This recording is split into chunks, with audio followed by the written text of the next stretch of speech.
Salut à tous! Cette histoire est inspirée de témoignages réels partagés par nos abonnés sur la chaîne. Afin de préserver l'anonymat des personnes impliquées, les noms et certains détails ont été modifiés. Mais l'émotion reste intacte. Si vous aimez ces histoires, aimez-les, abonnez-vous à la chaîne et commentez pour indiquer d'où vous me regardez. Suivez-moi, car cette histoire est exactement comme vous l'aimez. Je m'appelle Elizabeth Carter. J'ai 45 ans et je suis une femme qui, officiellement, a tout pour elle. L'une des héritières les plus discrètes et les plus en vogue du nord-est des États-Unis. J'ai grandi entourée de marbre, de vin cher et de personnes qui se serraient la main avec plus de calcul que de sentiments. Ma vie a toujours été faite de longs dîners, d'emplois du temps chargés et de sourires creux. Mais ne vous y trompez pas. Derrière les robes sur mesure et les maisons avec vue sur l'océan, il y avait le silence. Un silence qui criait de plus en plus fort chaque année. Parce que, quand on a déjà tout, le monde pense qu'on n'a besoin de rien d'autre. Mais c'est le cas.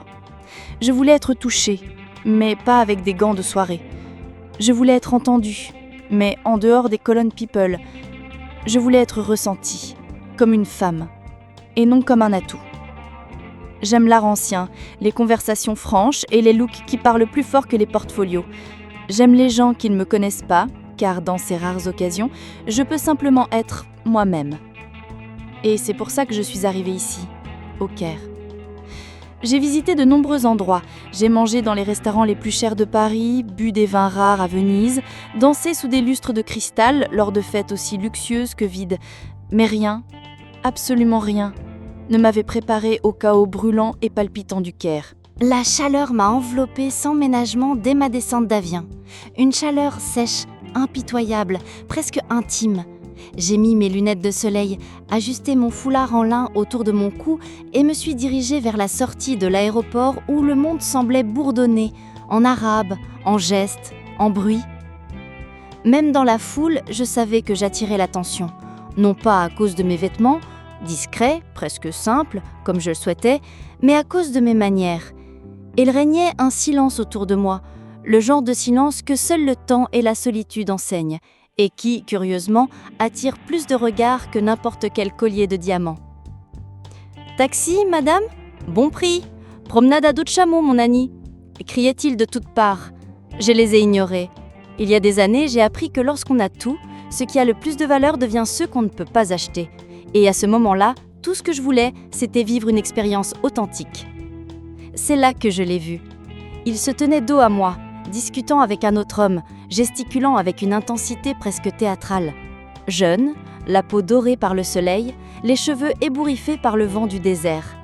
Lorsqu'il se retourna, nos regards se croisèrent, et l'espace d'un instant, le temps ralentit. « Êtes-vous perdu ?» demanda-t-il avec un fort accent, mais un anglais étonnamment doux. J'ai souri, essayant de paraître indifférente. Peut-être un peu, mais parfois, se perdre fait partie du plan.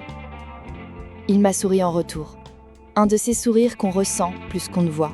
« Amir », dit-il en tendant la main. « Guide local, officiel et enchanté. » Le dernier mot est resté en suspens, comme s'il n'avait pas été prononcé par hasard. J'ai hésité. Je ne fais généralement pas facilement confiance, surtout aux jeunes hommes au sourire facile. Mais il y avait quelque chose dans son regard, comme s'il voyait au-delà de la touriste que je prétendais être. « Elisabeth », répondis-je, en lui serrant la main. Seulement Elisabeth. Il regarda ma valise, mon air réservé, et me fit signe de le suivre. Je peux vous montrer les pyramides, les vraies, pas celles que les guides habituels vous montrent, ceux qui révèlent des secrets, si l'on sait écouter. Je ne sais pas si c'était la promesse, le regard, ou la faim silencieuse que je portais en moi depuis des années, mais j'ai accepté. Durant le voyage vers Gizeh, nous parlâmes peu. Les mots s'intercalaient entre les pauses, des silences chargés de sens, comme si la chaleur extérieure dissolvait même les dialogues. Amir m'observait, comme s'il cherchait à déchiffrer une énigme. Et peut-être étais-je vraiment un mystère pour lui. Une femme, d'âge mûr, voyageant seule, sans ostentation, sans hâte, avec une étincelle dans les yeux mêlant fatigue et désir. Il ignorait qui j'étais, et cela m'excitait, plus que tout autre secret. En chemin, je remarquai qu'il connaissait chaque recoin de la ville, chaque ruelle cachée. Il me montra l'ombre des palmiers, les enfants vendant des colliers de perles, le doux parfum du thé à hibiscus au coin des rues.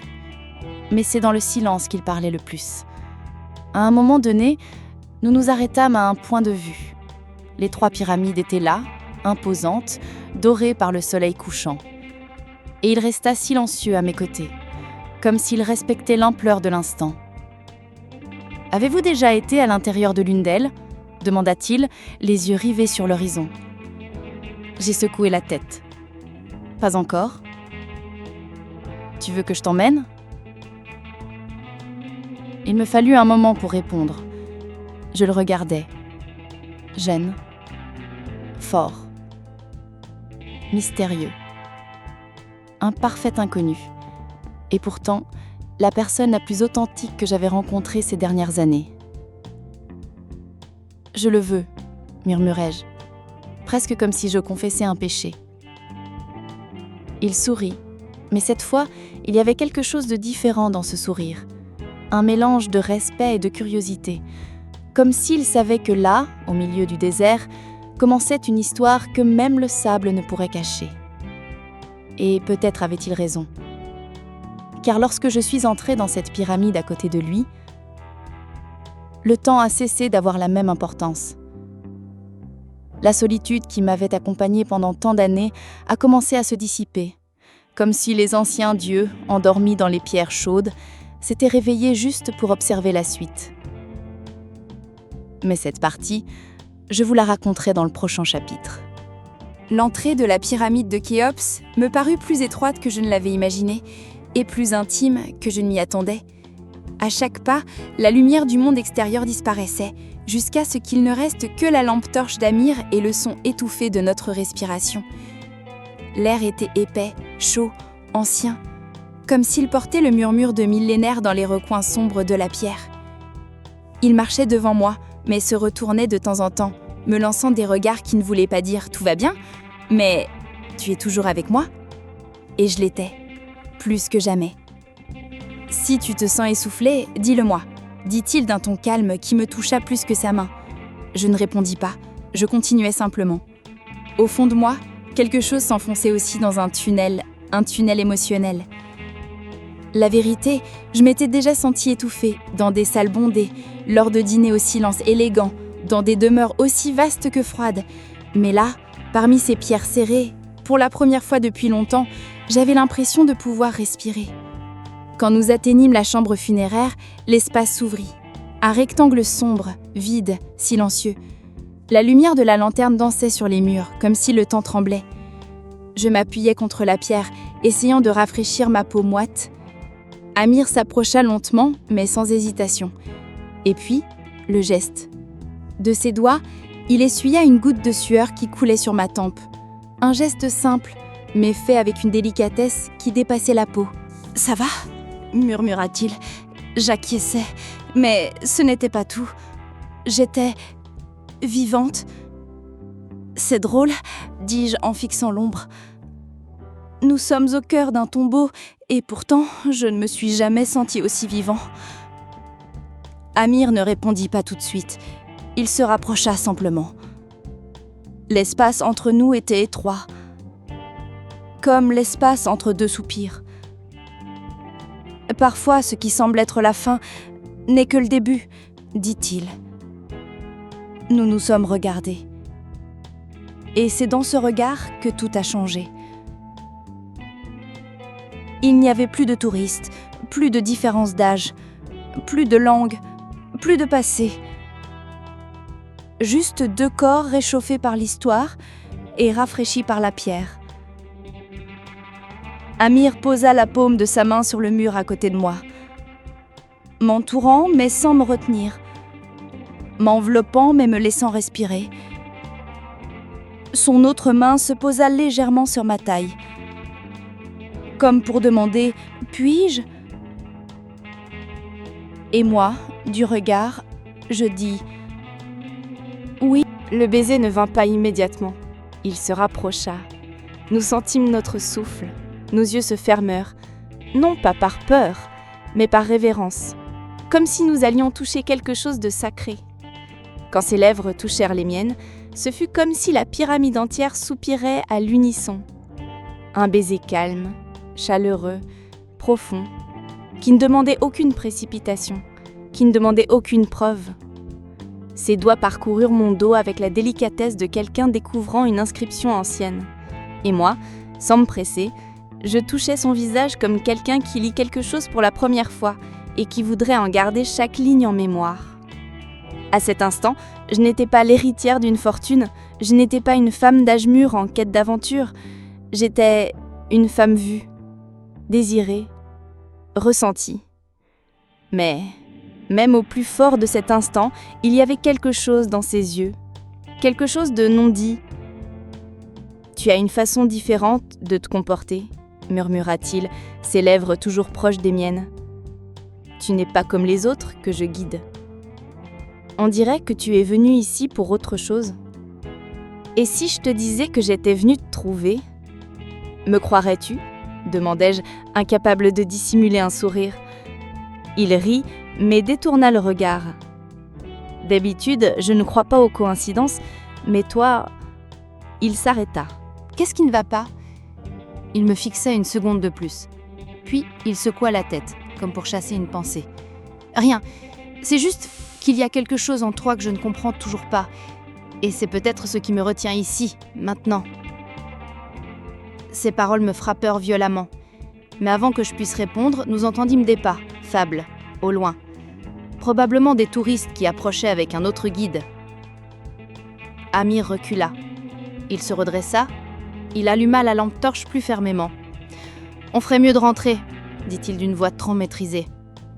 Mais ses yeux disaient toujours le contraire. Nous traversâmes le tunnel en silence. Mais c'était un silence différent. Épais, chaleureux. Comme si quelque chose s'était passé et se passait encore. Avant de partir, il m'a pris par la main et m'a dit, sans me regarder. Dehors, tout est rentré dans l'ordre. Mais à l'intérieur, tu l'as senti aussi, n'est-ce pas ? Je lui ai juste serré la main. Et dans ce contact, j'ai laissé ma réponse. Et maintenant, j'ai besoin de vous, qui êtes arrivé jusqu'ici. Dites-moi, que pensez-vous qu'il se passera quand Amir découvrira qui est vraiment Elisabeth ? Laissez un commentaire ci-dessous. Abonnez-vous à la chaîne et activez la cloche car le dernier chapitre bouleversera tout ce que nous avons construit jusqu'à présent, et peut-être aussi le vôtre. Le soleil n'avait pas encore complètement percé le ciel du Caire lorsque j'ouvris les yeux. La lumière de l'aube filtrait doucement à travers les rideaux, comme si elle savait que je n'étais pas prête pour la journée. La chambre d'hôtel était silencieuse, mais mon esprit, non. Cela ne faisait que quelques heures que nous avions quitté la pyramide, et pourtant, c'était comme une autre vie, une autre femme, un autre souffle. Je m'assis sur le lit et fixai le vide, mes doigts touchant encore mes lèvres comme s'ils voulaient préserver le goût de quelque chose dont je savais qu'il ne durerait pas. Le drap glissait lentement sur mon dos nu, non pas à cause d'un acte physique, mais à cause de tout ce que cette rencontre m'avait pris, ou plutôt rendu à moi. Là, parmi les pierres anciennes et la chaleur suffocante, je m'étais souvenu de ce que c'était que d'être ressenti. Mais maintenant, le temps pressait. Et il passe toujours plus vite quand on ne veut pas partir. Je suis descendue prendre mon petit déjeuner avec le même foulard autour du cou et le même déguisement sur le visage. Une touriste ordinaire. Juste une âme de plus essayant de photographier le monde pour combler ce qui manque en moi. Jusqu'à ce que je voie le journal. Il était sur une des tables, un journal international, de ceux distribués dans les hôtels 5 étoiles. Et il y avait cet article. Elisabeth Carter réapparaît en Égypte après des années de réclusion. Une héritière milliardaire est vue explorer seules les pyramides. Pas besoin de légende. C'était ma photo.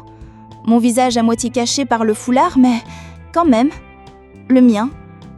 La femme que j'avais tant lutté pour camoufler avait été révélée. Et puis, il est entré.